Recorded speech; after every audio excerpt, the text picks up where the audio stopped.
dans la SFI. Une série d'événements, comme vous l'avez rappelé, on va commencer par Marrakech, mais je voudrais d'abord rendre à César ce qui appartient à César et rendre au Safieur ce qui appartient au Safieur. L'idée de ces événements a germé à Safi. Ce sont les entrepreneurs, les citoyens, les habitants de Safi qui voulaient mettre à l'honneur la province de Safi et ses atouts. On a démarré la réflexion et ça a commencé par Marrakech.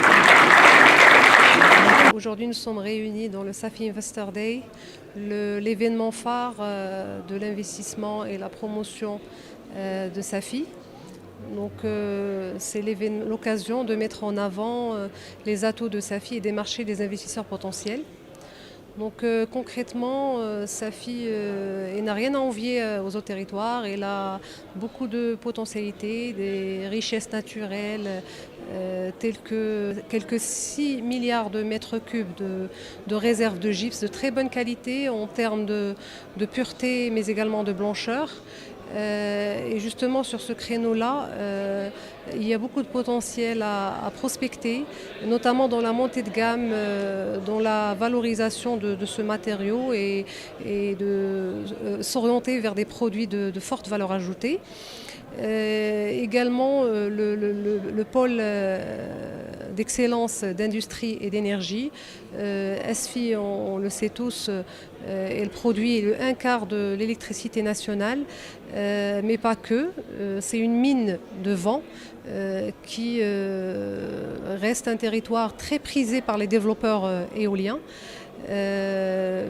Aussi, Safi détient une façade maritime très importante, plus de 120 km, qui pourrait être une niche d'investissement écotouristique, surtout avec le penchant aujourd'hui du tourisme d'évasion.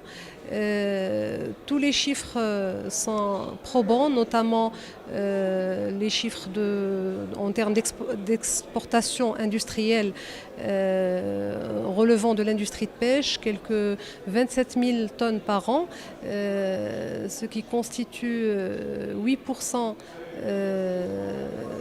de l'exportation industrielle nationale. SFI, elle produit 40% du chiffre national en termes de capre, ce qui hisse le niveau du Maroc ou le positionne en tant que premier exportateur de capre au monde quand même. Et aussi, tous les chiffres sans équivoque.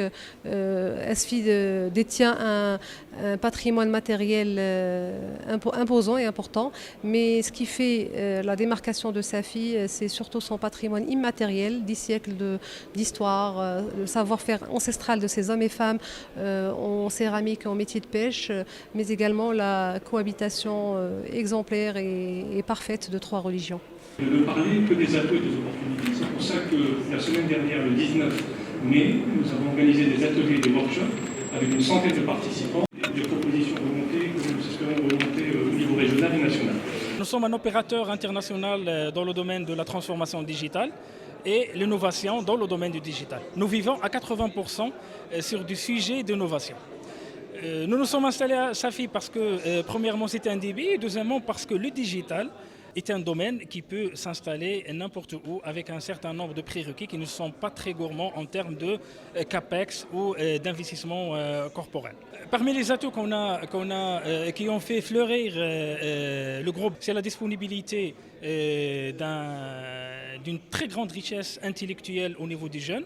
Donc on a un capital humain qui est très très riche. En plus de cela, et de par notre responsabilité sociale, BusinessSkills a mis en place, c'est un centre de formation qui est ouvert à tout le monde et qui nous permet de transformer, d'encadrer ces jeunes-là qui ont déjà la très grande qualité et la très bonne qualité. On les transforme pour qu'ils soient compétitifs à un niveau et à une échelle internationale. Memorandum pour le lancement du processus de la réalisation de la zone industrielle de Khatazakhen au sud de SFI.